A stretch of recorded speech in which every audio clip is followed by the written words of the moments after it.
Hello friends, welcome to Balaji Roja vlogs. இன்றைக்கி நான் பேச போகிறது ரொம்ப ஸ்பெஷல். எங்கள் அம்மா வீட்டில் நடந்த மாரியம்மன் விருந்து. But this time it was fully non veg விருந்து. Like fish, prawn, egg, chicken and mutton. கொஞ்ச நாள் முன்னாடி எங்கள் அம்மா கால் பண்ணி இந்த மாதிரி முதல் வாரமே நாங்கள் மாரியம்மனுக்கு கும்பிடலான்னு இருக்கோம், நீங்கள்லாம் வந்துடுங்கன்னு சொன்னாங்க. சரின்னு நானும் என் ஹஸ்பண்டு, என் பாப்பா எல்லாருமே கிளம்பி எங்கள் அம்மா வீட்டுக்கு போயிட்டோம். வீட்டில் அட்மாஸ்பியர் வேறு லெவலாக இருந்துச்சு. பிகாஸ் அம்மனுக்கு கூழ் ஊற்றுறதுனால அங்கே அந்த கூழை நைட்டே காசி வச்சுடுவாங்க. மார்னிங் எழுந்ததும் கூழுக்கான சைட் டிஷ் முருங்கைக்கீரை, அப்புறம் கருவாட்டு குழம்பையும் பண்ணி 10:30 மணிக்கு கூழெல்லாம் ஊற்றி முடிச்சாச்சு. அப்புறம் கொஞ்ச நேரம் கழித்து எங்கள் மாமி மீன் குழம்புலாம் பண்ண ஸ்டார்ட் பண்ணிட்டாங்க. அவங்க மீன் குழம்பு ரொம்ப நல்லா வைப்பாங்க. அவங்க தான் மீன் குழம்பு பண்ணிட்டு இருந்தாங்க. அவங்களோட ரெசிபியை தான் நான் வீடியோ எடுத்துக்கிறேன்னு சொன்னேன். சரி எடுத்துக்கோன்னு சொல்லிட்டு அவங்களும் எனக்கு நல்லா கோஆப்ரேட் பண்ணாங்க. தேவையான அளவு எண்ணெய் ஊற்றிட்டு அதில் கடுகு, அப்புறம் வெந்தயம், அப்புறம் அரிஞ்சு வச்ச வெங்காயம், அப்புறம் கருவேப்பிலை, பூண்டு எல்லாத்தையும் போட்டு நல்லா வதக்குனாங்க. அதுக்கப்புறம் மிளகாத்தூள் கொஞ்சம் நிறையவே போடுவாங்க. அதுக்கப்புறம் ஒரு 4-5 தக்காளியை நல்லா மிக்சியில் அரைச்சி எடுத்துட்டு அதையும் இதில் நல்லா கலந்து விட்டு பச்சை வாசனை போகிற வரைக்கும் வெயிட் பண்ணணும். அதுக்கப்புறம் கரைச்சி வச்ச புளியை அதில் ஆட் பண்ணிக்கிட்டாங்க. கூட தேவையான அளவு தண்ணியும் ஆட் பண்ணிக்கிட்டாங்க. அப்புறம் கல் உப்பும் ஆட் பண்ணிக்கிட்டாங்க. அதுக்கப்புறம் ஒரு மூடி போட்டு நல்லா கொதி வர வரைக்கும் வெயிட் பண்ணிட்டு இருந்தாங்க. மம்மி முந்தின நாளே போய் மீனெல்லாம் வாங்கிட்டு க்ளீன் பண்ணி வச்சுட்டாங்க. இதுக்காக மீனோட தலையை தான் எடுத்து வச்சாங்க. அதெல்லாம் ரெடி பண்ணி வச்ச மீனோட தலையெல்லாம் போட்டு இந்த மீன் குழம்பும் ரெடி ஆயிடுச்சு. எறா தொக்கும் அப்புறம் செம்படக்காய் மீன் குழம்பு நான் தான் சமைச்சேன். கிச்சனில் 3 ஸ்டவ்வில் நான், மாமி, மம்மி எல்லாருமே சேர்ந்து சைமல்டேனியஸாக குக் பண்ணிவிட்டு ஜாலியாக என்ஜாய் பண்ணிட்டு இருந்தோம். எனக்கு சமைக்க பிடிக்கும். அந்த டேயில் சமைக்கிறது இன்னும் கொஞ்சம் ரொம்ப ஸ்பெஷல். பிகாஸ் நம்ம வீட்டில் எப்போவுமே கொஞ்சம் பேருக்கு சமைச்சிட்டு அந்த டைமில் நிறைய பேர் வந்திருப்பாங்க. அவங்க ஏதாச்சும் அப்ரிஷியேட் பண்ணணும்னு சொல்லிட்டு நம்ம கொஞ்சம் எக்ஸ்ட்ரா கேர் எடுத்து பண்ணுவோம். ஸோ தட் டே குக்கிங் ரொம்ப ஸ்பெஷல். எடுத்து வச்ச மீன் தலையெல்லாம் ஆட் பண்ணிவிட்டு ஃபைனலாக மாமியோட மீன் குழம்பு ரெடி ஆகிடுச்சு. மாமியோட மீன் குழம்பு ரெடி ஆனதும் நான் எறா தொக்கு ரெடி பண்ண ஸ்டார்ட் பண்ணிட்டேன். ஒரு கடாயை வச்சு தேவையான அளவு எண்ணெயை ஊற்றிட்டு எண்ணெய் சூடானதும் ஒரு 2 டீஸ்பூன் அளவு சோம்பு ஆட் பண்ணிக்கிட்டேன். சோம்பு நல்லா பொரிஞ்சதும் ஒரு கை அளவு கருவேப்பிலையை ஆட் பண்ணிக்கிட்டோம். கருவேப்பிலை வெடிச்சதும் என் கூட ஹெல்ப் பண்ணிட்டு இருந்த என் தங்கச்சியும் கொடுக்கணும் ஓடி போயிட்டான்.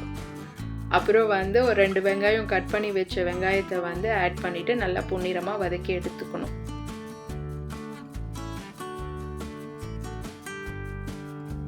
நம்ம சைடில் வச்சுட்டு தான் நான் இதை பண்ணிட்டு இருந்தோம். ஸோ மீன் குழம்பு ஆல்மோஸ்ட் ரெடி ஆயிடுச்சு.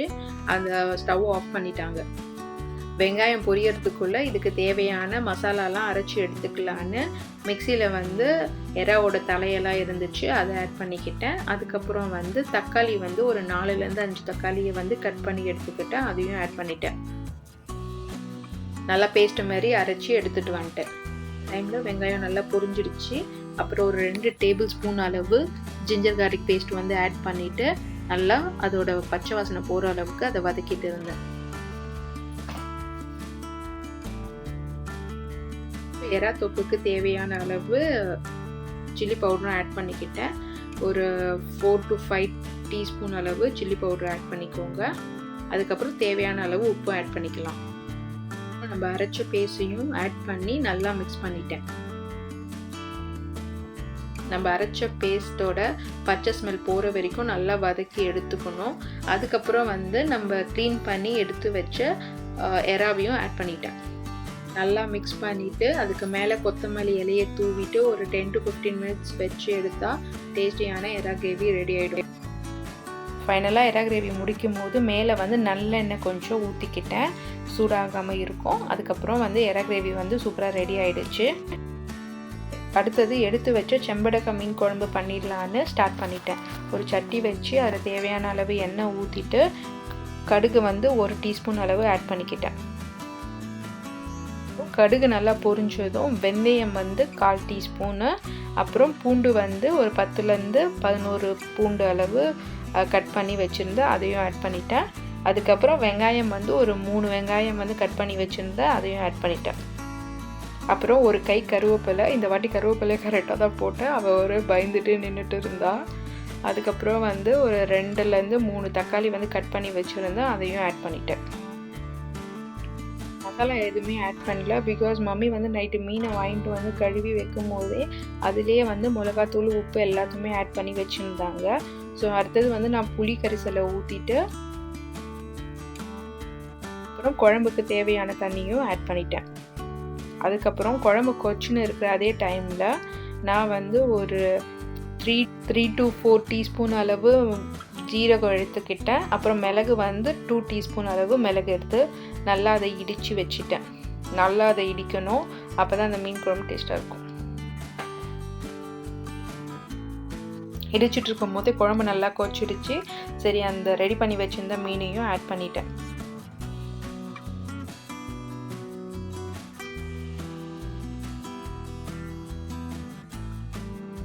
மீனெல்லாம் ஆட் பண்ணிவிட்டு கொஞ்ச நேரம் கழித்து நம்ம இடித்து வச்ச ஜீரகமும் மிளகையும் ஆட் பண்ணிட்டேன்.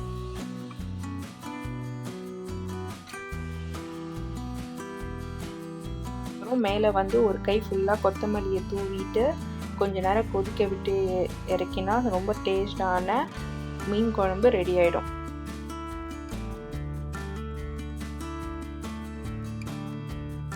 இதெல்லாம் பண்ணிட்டு இருக்கும் போதே வீட்டில் வந்து 2 நாட்டுக்கோழி வந்து வாங்கி வச்சுருந்தாங்க சாமிக்காக. அதை வந்து க்ளீன் பண்ணுறதுக்கு டேடி கிளம்பிட்டாரு. அதை போய் க்ளீன் பண்ணி எடுத்துகிட்டு வந்தோடனையும் அதை கொஞ்சம் 2ஆக பிரிச்சுட்டு, ஒன்று வந்து செட்டிநாட்டு நாட்டுக்கோழி குழம்பு பண்ணுறதுக்கும், ஒன்று வந்து நாட்டுக்கோழி 65 பண்ணுறதுக்கும் எடுத்து வச்சுக்கிட்டாங்க. சிக்கனை க்ளீன் பண்ணி எடுத்துகிட்டு வந்தோடனே சிக்கனுக்கு வந்து 65 மசாலாலாம் போட்டு அதை கொஞ்சம் கொஞ்சமாக ஃப்ரை பண்ணி எடுத்துட்டாங்க.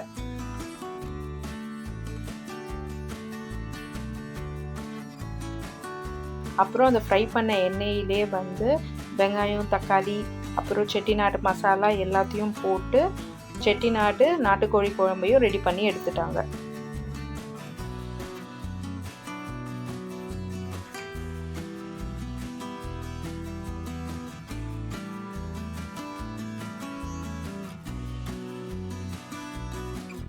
ஆல்மோஸ்ட் எல்லா டிஷ்ஷும் பண்ணி முடிச்சிட்டுக்கப்புறம் பிடி கொழுக்கட்டை பண்ண ஸ்டார்ட் பண்ணிட்டோம். பிடி கொழுக்கட்டை பண்ணுறதுக்கு அரிசி மாவு, அப்புறம் வெல்லம் அண்ட் தேங்காய் தான் தேவைப்படும்.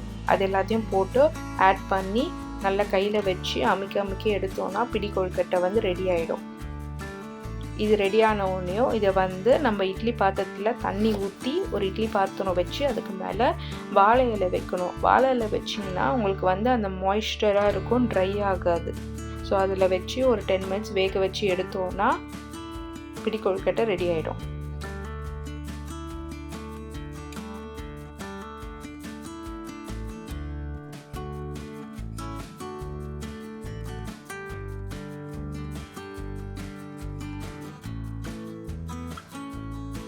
அப்புறம் நாங்களும் வரிசையாக உட்காந்து சாமியோட இலையிலேருந்து சாப்பாடை மம்மி வந்து எடுத்து எல்லாருக்குமே கொடுத்தாங்க.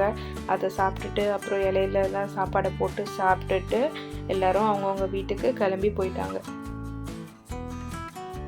ஓவரால் மாரியம்மனோட நான்வெஜ் விருந்து வந்து ஒரு மீலோட மெமரி ரொம்ப லைஃப் லாங் இருக்கும்.